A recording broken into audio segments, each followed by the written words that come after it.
Bonsoir et merci d'être là pour nous écouter et voir nos dessins. Je disais à Marilène, doucement, doucement, parce qu'il y avait des dessins que j'avais envie de voir, de regarder. Bon, je vais démarrer ici, comme ça j'ai aussi une notion du temps. Voilà. Moi, c'est drôle parce qu'il y a beaucoup de choses que Marilène a dit que j'aurais pu dire, donc. Mais en fait, j'avais une version d'une présentation que j'ai faite en Irlande. C'était un peu comme la tienne, comment on fait en dessin, mais là c'est un autre chemin. Donc, on a presque la même façon sauf nos dessins sont très différents, mais d'échanger avec le journal ou non, ou de faire un croquis, après finir le croquis qui joue avec la page. Ça, Marilène a déjà dit, donc merci. Bon, moi je dessine pour des journaux depuis presque 35 ans. Et en fait, je dessine beaucoup sur l'actualité, ou surtout sur l'actualité. Et parfois c'est un peu difficile parce qu'il y a, surtout aujourd'hui, on me dit « Ah, c'est bien, toi, tant de sujets pour dessiner, il y a tant de choses qui se passent, il y a tant de cons partout. Pour toi, c'est bien. » Mais non, c'est pas bien parce que finalement, au bout d'un moment, ça devient très angoissante qu'on doit dessiner tous les bêtises des politiciens et de ce qu'il se passe. Donc, comment est-ce que j'ai commencé? Quand j'étais petite, j'adorais et je dévorais Mafalda. Peut-être vous connaissez de Keane, les petites bandes dessinées. Et j'ai commencé à faire des petites bandes dessinées inspirées par Mafalda, un peu dans le même sens d'affirmation politique. Et à l'époque, le Portugal était sous la dictature encore. Ça, c'était 72, j'avais 11 ans environ. Au niveau aussi graphique, j'adorais João Belmonte, que c'est un dessinateur aussi portugais, pour moi, le plus grand. Et il y a eu la révolution qui a mis fin à la dictature en 1974. Et là, je commence à faire des dessins pour des petits journaux, pour des associations. Et quand je commence à travailler, disons, professionnellement, 80, j'ai fait les beaux-arts aussi, mais j'étais plutôt dans le sens du graphisme. J'ai commencé à travailler pour le journal du syndicat des professeurs. Ça, c'était un ministre de l'éducation à l'époque. Et là, il y a une chose que c'est curieuse que je viens de me rendre compte, c'est que là, j'utilisais des mots. Maintenant, je n'utilise pas des mots. Je faisais aussi des bandes dessinées et j'ai fait aussi beaucoup de livres pour enfants à l'époque. Là, c'est un peu aussi... Mon travail est complètement digital, donc je travaille seulement à l'ordinateur, sauf que je fais en croquis, en papier, pour saisir l'idée et pour saisir la composition, parce qu'effectivement, avec la main et le papier, je pense mieux. Et après, l'ordinateur, c'est pour tracer, pour finir le dessin, comme en fait je faisais avant avec l'encre et les gouaches. Moi, j'ai fait ces parallèles. Donc là, c'est mon style, disons, analogique. Et après, j'ai commencé à travailler pour un quotidien qui est sorti 90, Público. Maintenant, c'est le plus grand quotidien portugais. Et là, est-ce que je me suis trompée? Attends. Ah non. Là, comme le journal était complètement fait à l'ordinateur, ils me disent « Ah, est-ce que tu peux essayer de dessiner à l'ordinateur ?» Donc, j'ai commencé à essayer et j'ai eu l'impression que j'ai reculé des années et des années parce que j'ai dû apprendre à nouveau à dessiner. Alors, ça, c'est mes premiers dessins à l'ordinateur. Donc, et après, avec la suite, je commence à, comment on dit, dominer, c'est un mot formé à... Maîtriser. Oui, maîtriser l'ordinateur un peu plus. Et parfois, je venais arrière. C'est drôle parce que c'était pour une question de vitesse. Je devais faire beaucoup de petits personnages et ça allait plus vite avec l'encre de Chine. Ah, les couleurs sont ordinateurs. Mais pour dessiner les petits personnages, à l'ordinateur, ça aurait pris plus de temps. Donc là, ça c'est la couverture de Public à l'époque, 2004. Et en même temps, je commence à travailler pour des journaux à l'étranger. Là, c'est un journal autrichien pour lequel j'ai travaillé pendant 12 ans. Là, c'est un journal de Pologne. J'ai travaillé 2 ans, pas plus. Là, The New York Times, je travaille régulièrement dans le sens peut-être 1-2 dessins par an. C'est une chose comme ça, des commandes. Et là, c'est un journal angolais. J'ai travaillé, il est fini, donc il n'existe plus. Et finalement, je quitte Público et je commence à travailler pour le plus grand hebdomadaire du Portugal, c'est Expresso, ou Antonio, qui est quelque part là, je ne sais pas. Il fait un dessin par semaine en carton. Moi, ça c'était, alors, ça c'est la page d'opinion et moi je faisais le dessin sur le thème du journal. Et ça a duré jusqu'à 2019. Et après, 2019, je reviens à mon premier journal public et je commence à travailler jusqu'aujourd'hui pour un journal, une revue française qui s'appelle Alternative économique. Donc c'est un mensuel et je fais 4 dessins d'opinion pour les pages d'opinion par mois. Donc là, c'est aussi le thème qui m'est donné, mais je dessine, bon, j'ai la liberté de dessiner ce que je veux sur ce thème-là.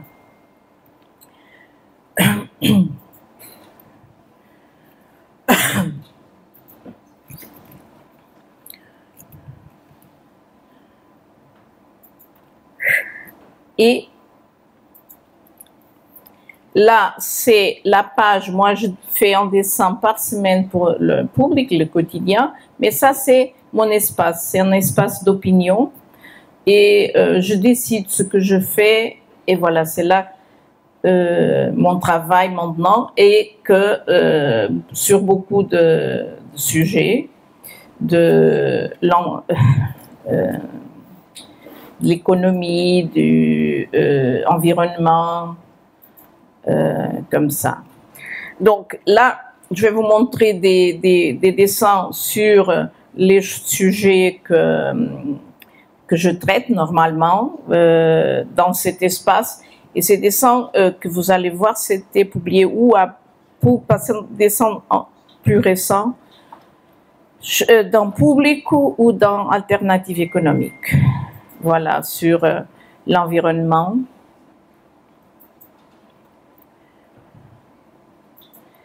Là, c'est économie. Ça, c'est quand Jeff Bezos et Elon Musk et l'autre, je ne sais pas, Peter Thiel, maybe, ils voulaient aller à la Lune. Et c'est une référence à Georges Méliès.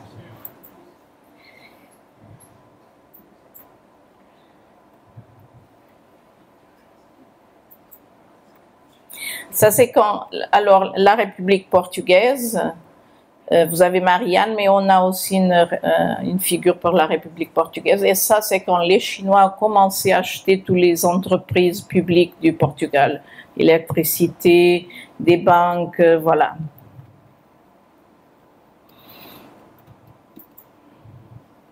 Ça, c'est Marianne, voilà, quand les coupures dans les budgets universitaires. Ça, c'était pour Alternative économique.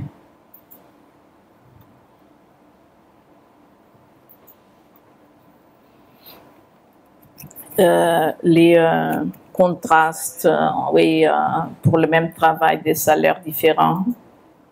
Ça, c'est peut-être un des peu dessins positifs que j'ai, optimiste. Et voilà, le Covid, j'ai aussi fait. C'était une période où il fallait se pencher sur ce sujet un peu bizarre, une période très bizarre. Encore le vaccin. Quand il y a eu l'ouverture. Mais ça, c'est vrai, il y avait ces affiches qui disaient prenez la distance, et voilà. Distance de sécurité.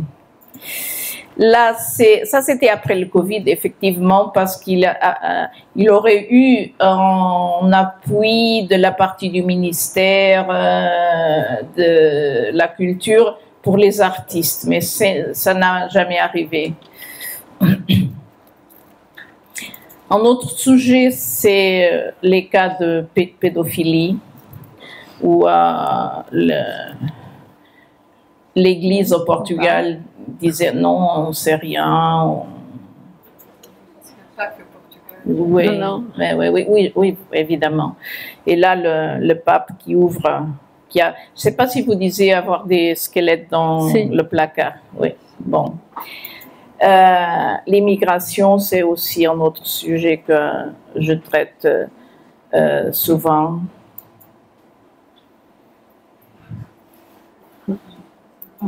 Ou des choses de l'Europe, les différences entre les pays du Nord et les pays du Sud,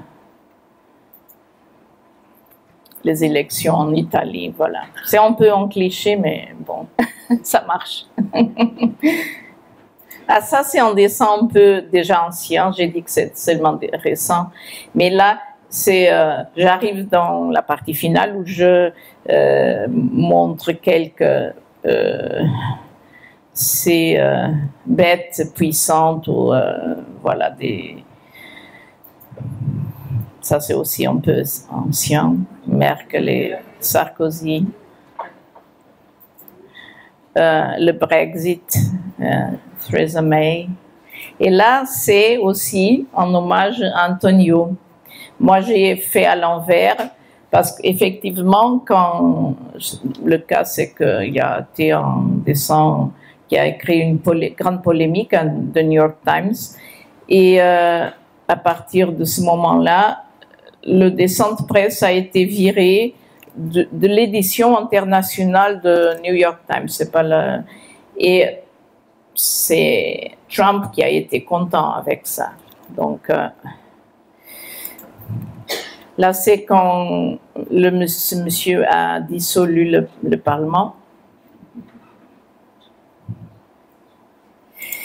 Et la guerre, quand la guerre en Ukraine a commencé,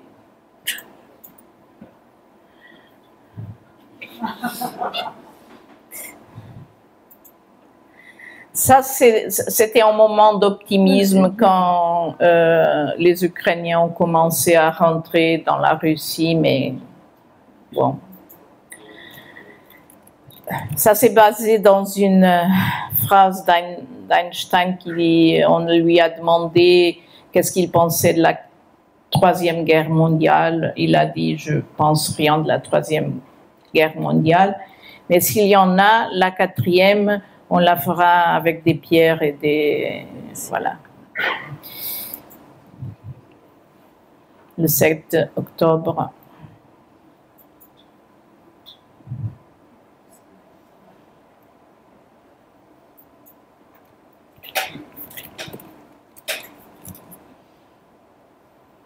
Une approche de... Et ça, c'est wishful thinking. C'est pas... Et finalement, pour finir, moi, je travaille aussi pour la télé publique du Portugal et je fais des petites animations qui sont des dessins politiques animés, des choses de 20 secondes, 30 secondes, voilà. Et... Attendez, dites-moi. Ah, ça va. C'est là, moins et plus. Ok. Là, regardez, moins et plus. Ouais. Avec les...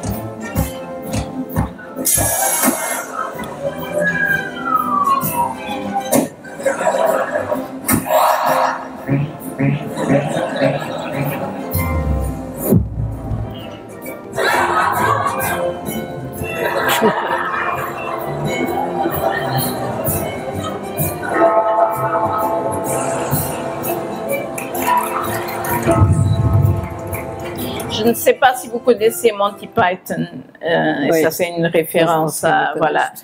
Et il m'inspire beaucoup pour beaucoup de choses. Ah, vous dites, vous m'en dites.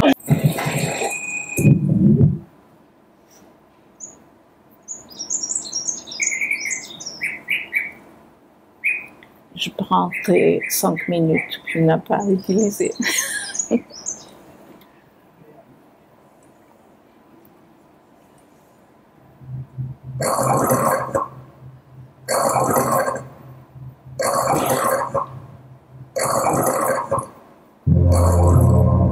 Alors moi je fais tout sauf le son. Je fais le dessin, l'animation et le son il est fait par un... Ah, je sais pas.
Tu t'entends là?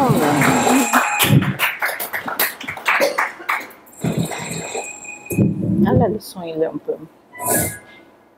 Ça, c'était quand le tribunal pénal international a...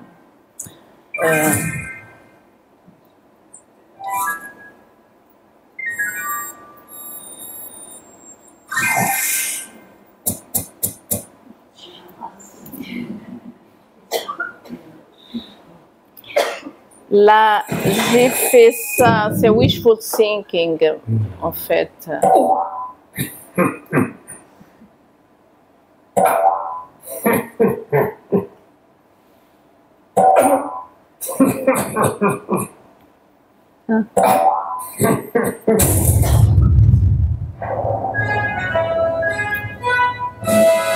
Oui, c'est wishful thinking. Oui.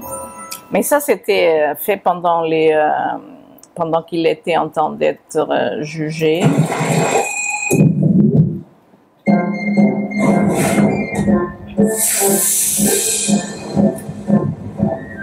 Ça, c'est très actuel, le dernier, même.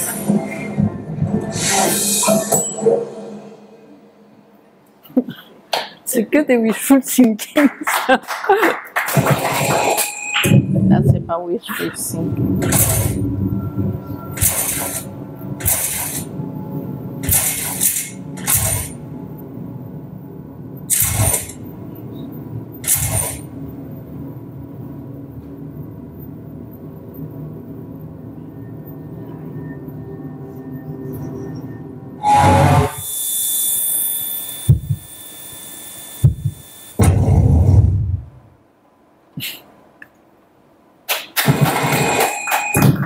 Oups. Là, pardon. Alors, il y a maintenant on se met la question si cette intervention américaine va faire tomber le régime en Iran.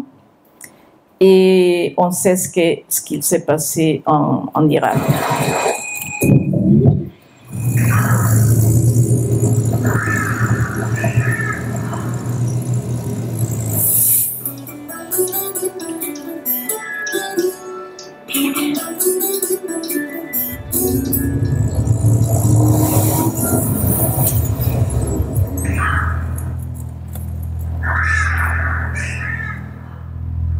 Et je crois que c'est le dernier. Oui, voilà. Ça, c'est très particulier. Et alors, j'ai fait ce film il y a presque 2 ans, quand il y a eu un jeune franco-maghrébin qui a été tué point blanc, je ne sais pas comment on dit en français, dans la tête, à Nanterre, je crois, et qu'il y a eu des émeutes partout dans la France. Et j'ai fait ce film, vous allez voir, et j'ai eu, et ça se déroule encore, un procès de la police portugaise. Vous allez comprendre. C'est incompréhensible, effectivement.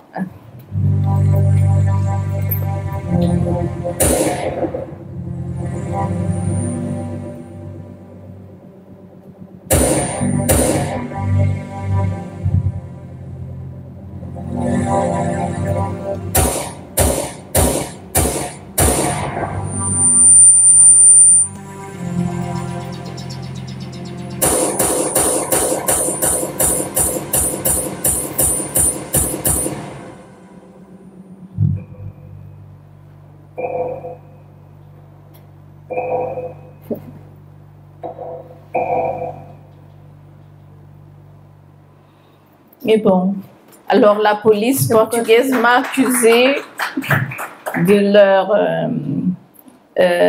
appeler raciste. Ouais, est-ce qu'il a l'air d'être habillé comme un policier portugais plutôt Non, que les Français sont comme ça aussi. Ouais, ça, oui. Oui, non, mais moi je fais sur l'actualité, il n'y avait rien au Portugal en ce moment-là, mais même s'il y en avait, en effet, un an après, il y a un an, ils ont tué un garçon noir qui s'enfuyait, il courait, voilà. Et ils l'ont tué comme ça. Effectivement, il y a beaucoup de racisme dans la police un peu partout. Mais là, maintenant, j'ai une accusation de diffamation aggravée. C'est comment ça se passe. Et le risque, c'est jusqu'à 1 an en prison. On va voir qu'est-ce que ça va donner. Je crois que ça va donner rien, mais effectivement, C'est ça. Bon. Des questions?